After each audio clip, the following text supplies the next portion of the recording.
दूसरे टेस्ट मुकाबले के पहले दिन आया रविचंद्रन अश्विन उमेश यादव जयदेव उनादकट का भयंकर तूफान रच दिया इतिहास। घातक गेंदबाजी देख हिल गया बांग्लादेश। नमस्कार दोस्तों, स्वागत है एक बार फिर से आपका हमारे यूट्यूब चैनल पर।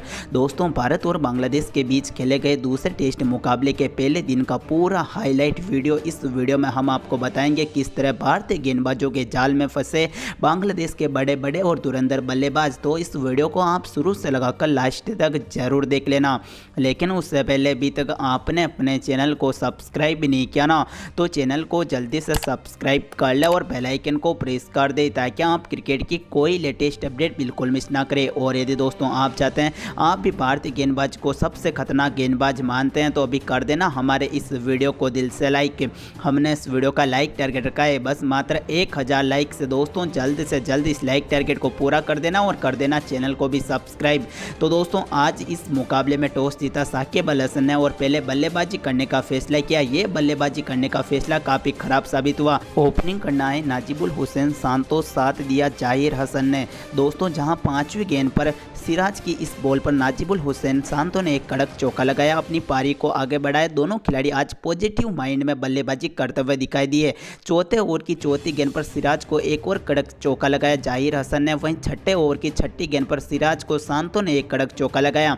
वहीं 12वें ओवर की 5वीं गेंद पर जयदेव उनादकट को सांतो ने एक कड़क चौका लगाया। दोस्तों दोनों खिलाड़ी अच्छी फॉर्म में दिखे, लेकिन 14वें ओवर की 5वीं गेंद पर जयदेव उनादकट ने जाहिर हसन को पवेलियन की ओर पहुंचाया। इस मुकाबले में जाहिर हसन शानदार बल्लेबाजी नहीं कर पाए। 34 गेंद पर 15 रन बनाकर पवेलियन की ओर गए और लोकेश राहुल ने शानदार कैच किया। वहीं दोस्तों पहला विकेट बहुत ही जल्द गिरा, लेकिन बैक टू बैक अगले ही ओवर में रविचंद्रन अश्विन ने पवेलियन की ओर पहुंचा दिया इनके खतरनाक खिलाड़ी नाजिबुल हुसैन सांतो को। दोस्तों इस मुकाबले में नाजिबुल हुसैन सांतो 57 गेंद पर 24 रन बनाकर रविचंद्रन अश्विन के शिकार बने। मुकाबले में मात्र 3 चौके ही लगा पाए।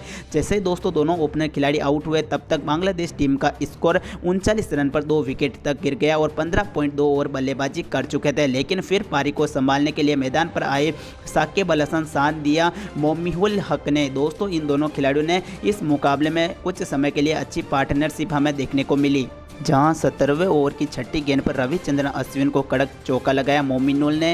वहीं 18वें ओवर की चौथी गेंद पर उनादकट की इस गेंद पर मोमिनुल ने एक और कड़क चौका लगाया। वहीं 21वें ओवर की तीसरी गेंद पर रविचंद्रन अश्विन को कड़क चौका लगाया साकिब अल हसन ने। वहीं दोस्तों 21वें ओवर की छठी गेंद पर रविचंद्रन अश्विन को कड़क छक्का लगाया साकिब अल हसन ने। दोस्तों अपनी फॉर्म को कंटिन्यू रखा साकिब अल हसन ने। वहीं 25वें ओवर की तीसरी गेंद पर रविचंद्रन अश्विन को चौका लगाया मोमिनुल ने। वहीं दोस्तों 26वें ओवर की 5वीं गेंद पर अक्षर पटेल की बॉल पर मोमिनुल ने एक और कड़क चौका लगाया। दोनों खिलाड़ी एक अच्छी पार्टनरशिप में लग गए, लेकिन दोस्तों फिर होती है उमेश यादव की एंट्री। दोस्तों उमेश यादव की घातक गेंदबाजी मुकाबले में देखने को मिलती है, जहां इस मुकाबले में चेतेश्वर पुजारा शानदार कैच करते हैं और यहां पर पवेलियन की ओर पहुंचा देते हैं कप्तान साकिब अल हसन को। मुकाबले में 39 गेंद पर 16 रन ही बना पाते हैं, जिसमें एक चौका एक छक्का शामिल होता है। साकिब अल हसन आउट होते हैं तब तक बांग्लादेश टीम का स्कोर 82 रन पर 3 विकेट गंवा चुकी होती है। लेकिन फिर मोमिनुल का साथ देने के लिए बल्लेबाजी पर करने आते हैं मुशफिकुर रहीम। दोस्तों मुशफिकुर रहीम भी काफी खतरनाक खिलाड़ी है बांग्लादेश के। इस मुकाबले में शानदार बल्लेबाजी हमें देखने को मिलती है इनके द्वारा। वहीं 29वें ओवर की चौथी गेंद पर मुस्तफिजुर एक चौका लगाते हैं सिराज को। इस ओवर में दोस्तों कड़क 2 चौके देखने को मिलते हैं। वहीं 32वें ओवर की छठी गेंद पर उमेश यादव को चौका लगाते हैं मोमिनुल। दोस्तों दोनों खिलाड़ी अच्छी पॉजिटिव माइंड में बल्लेबाजी कर रहे होते हैं, लेकिन यहाँ पर साथ देते हैं मुशफिकुर रहीम जो कि एक आक्रामक रवैया अपनाते हैं। 37वें ओवर की चौथी गेंद पर रविचंद्रन अश्विन को कड़क चौका लगाते हैं मुशफिकुर। वहीं 37वें ओवर की 5वीं गेंद पर एक और कड़क चौका लगते हैं मुशफिकुर, यानी कि इस ओवर में बैक टू बैक 3 चौके इनके बल्ले से हमें देखने को मिलते हैं।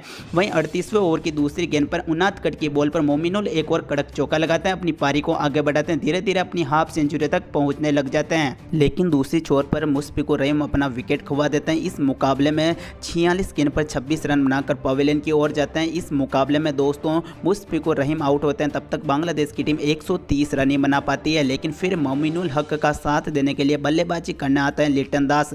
दोस्तों लिटन दास एक पॉजिटिव माइंड में बल्लेबाजी कर रहे होते हैं, मोमिनुल अच्छा साथ देते हैं। 42वें ओवर की छठी गेंद पर उनादकट को कड़क चौका लगाकर मोमिनुल हक अपनी हाफ सेंचुरी को पूरा कर लेते हैं, जबकि दूसरे छोर पर लिटन दास थोड़ा आक्रामक रवैया अपनाते हैं। 46वें ओवर की चौथी गेंद पर चौका लगाते हैं सिराज को। वहीं 46वें ओवर की 5वीं गेंद पर कड़क छक्का लगाते हैं लिटन दास। दोस्तों ज़्यादा ही आक्रामक होने की वजह से लिटन दास अपना विकेट भी गंवा देते हैं। इस मुकाबले में लिटन दास मात्र 26 गेंद पर 25 रन बना पाते हैं, जिसमें 2 चौके 1 छक्का अपनी पारी में शामिल होता है। लोकेश राहुल काफ़ी अच्छा कैच करते हैं, इन्हें पवेलियन की ओर पहुंच जाते हैं।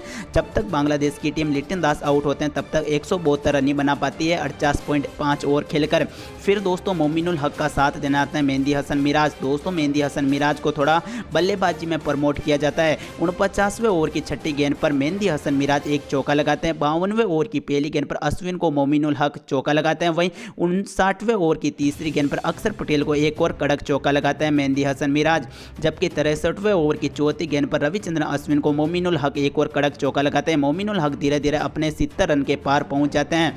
वहीं 64वें ओवर की दूसरी गेंद पर उनादकट को कड़क चौका लगाते हैं मेहंदी हसन मिराज। 65वें ओवर की छठी गेंद पर अश्विन को कड़क छक्का लगाते हैं मोमिनुल हक। दोस्तों जबकि फिर आते हैं उमेश यादव और उमेश यादव की एंट्री होती है तो विकेट लेकर ही जाते हैं। 66वें ओवर की तीसरी गेंद पर मेहंदी हसन मिराज पवेलियन की ओर चले जाते हैं। इस मुकाबले में 51 गेंद पर मात्र 15 रन ही बना पाते हैं, जिसमें 3 चौके शामिल होते हैं। लेकिन मोमिनुल हक एक छोर पर बल्लेबाजी कर ही रहे होते हैं। दोस्तों यहां पर मेहंदी हसन मिराज के रूप में बांग्लादेश टीम का छठा विकेट गिरता है, जबकि बांग्लादेश की टीम 213 रन ही बना पाती है। फिर दोस्तों लगातार विकेटों का सिलसिला जारी रहता है, लेकिन एक छोर पर मोमिनुल हक टिके रहते हैं। लेकिन इनका साथ देने के लिए बांग्लादेश का हर एक बल्लेबाज फ्लॉप हो जाता है। दोस्तों 68वें ओवर की चौथी गेंद पर उमेश यादव नूरुल हसन को पवेलियन की ओर पहुंचाता है। इस मुकाबले में 13 गेंद पर मात्र 6 रन ही बना पाते हैं नूरुल हसन। दोस्तों ये भी मोमिनुल का साथ छोड़ देते हैं, जब तक बांग्लादेश की टीम 219 रन ही बना पाती है 68.4 ओवर खेलकर। दोस्तों फिर मोमिनुल हक का साथ देने के लिए बल्लेबाजी करने आते हैं तस्किन अहमद। दोस्तों तस्किन अहमद बल्लेबाजी करने के लिए आते तो हैं, लेकिन बहुत ही जल्दी वापस चले जाते हैं। मात्र 16 गेंद पर 1 रन ही बना पाते हैं। उमेश यादव की घातक गेंदबाजी इस मुकाबले में हमें देखने को मिलती है। जब तक तस्किन अहमद आउट होते हैं तब तक दोस्तों बांग्लादेश टीम का स्कोर 223 रनों तक पहुंच जाता है 72.4 ओवर खेलकर। लेकिन दोस्तों अगले ही ओवर में बांग्लादेश टीम को सबसे बड़ा झटका लगता है। 72वें ओवर की 5वीं गेंद पर उमेश यादव को टाइसुल इस्लाम चौका जरूर लगाते हैं, लेकिन 73वें ओवर की तीसरी गेंद पर रविचंद्रन अश्विन मोमिनुल हक को पवेलियन की ओर पहुंचा देते हैं। दोस्तों इस मुकाबले में मोमिनुल हक ने जबरदस्त बल्लेबाजी की होती है। 157 गेंद का सामना करते हैं, 84 रन बनाते हैं, जिसमें 12 चौके 1 छक्का अपनी पारी में शामिल होता है। दोस्तों जब तक मोमिनुल हक आउट होते हैं तब तक बांग्लादेश की टीम 73.3 ओवर खेल चुकी होती है। बांग्लादेश टीम का स्कोर 227 रनों तक पहुंच जाता है 9 विकेट खोकर। लेकिन अंत में दोस्तों लगातार विकेटों का सिलसिला जारी रहता है। 73वें ओवर की 5वीं गेंद पर रविचंद्रन अश्विन की जबरदस्त गेंदबाजी मुकाबले में देखने को मिलती है।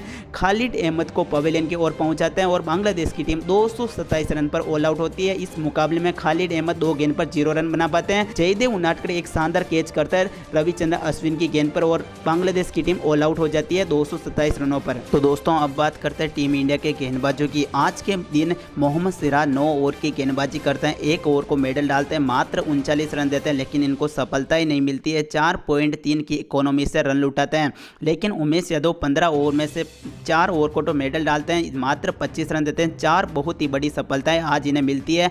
1.7 की इकोनॉमी से रन लुटाते हैं। वहीं जयदेव उनादकट आज के दिन 16 ओवर की गेंदबाजी करते हैं, मात्र 2 ओवर को मेडल डालते हैं, 50 रन देते हैं। 2 सफलताएं इन्हें मिलती है। 3.1 की इकोनॉमी से रन लुटाते हैं। वहीं रविचंद्रन अश्विन 21.5 ओवर की गेंदबाजी करते हैं, 3 ओवर को मेडल डालते हैं, जहां 71 रन देते हैं। 4 बहुत ही खतरनाक सफलताएं इन्हें मिलती है। 3.3 की इकोनॉमी से रन लुटाते हैं। वहीं अंत में अक्षर पटेल 12 ओवर की गेंदबाजी करते हैं, 3 ओवर को मेडल डाल दिए होते हैं और 32 रन ही देते हैं।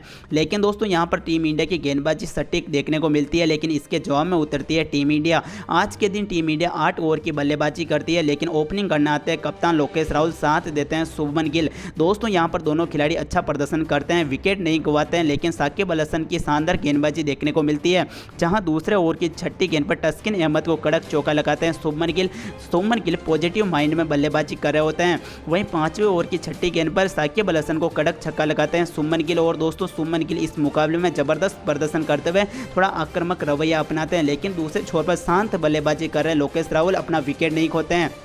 आज के दिन दोस्तों 30 गेंद पर लोकेश राहुल मात्र 3 रन बनाते हैं, जबकि शुभमन गिल 20 गेंद पर ही 14 रन बना देते हैं, जिसमें एक चौका एक छक्का शामिल होता है। 70 की स्टेट से बल्लेबाजी करते हैं, जबकि लोकेश राहुल मात्र 10 की स्टेट से। आज के दिन टीम इंडिया बल्लेबाजी 8 ओवर करती है और 19 रन पर बिना कोई विकेट खोए हुए यहाँ पर बल्लेबाजी इन दोनों खिलाड़ियों द्वारा हमें देखने को मिलती है। जबकि तस्किन अहमद आज के दिन 4 ओवर की गेंदबाजी करते हैं, 2 ओवर को मेडल डालते हैं, मात्र 8 रन देते हैं और दोस्तों 2 की इकोनॉमी से रन लुटाते हैं। जबकि साकिब अल हसन 4 ओवर में से मात्र 2 ओवर को तो मेडल डालते हैं, 11 रन देते हैं और दोस्तों इनको भी सफलताएं नहीं मिलती है, 2.8 की इकोनॉमी से रन लुटाते हैं। इस प्रकार दूसरे टेस्ट मुकाबले के पहले दिन टीम इंडिया के गेंदबाजों का दबदबा हमें देखने को मिलता है। जबरदस्त प्रदर्शन करती है टीम इंडिया। धन्यवाद वीडियो पर।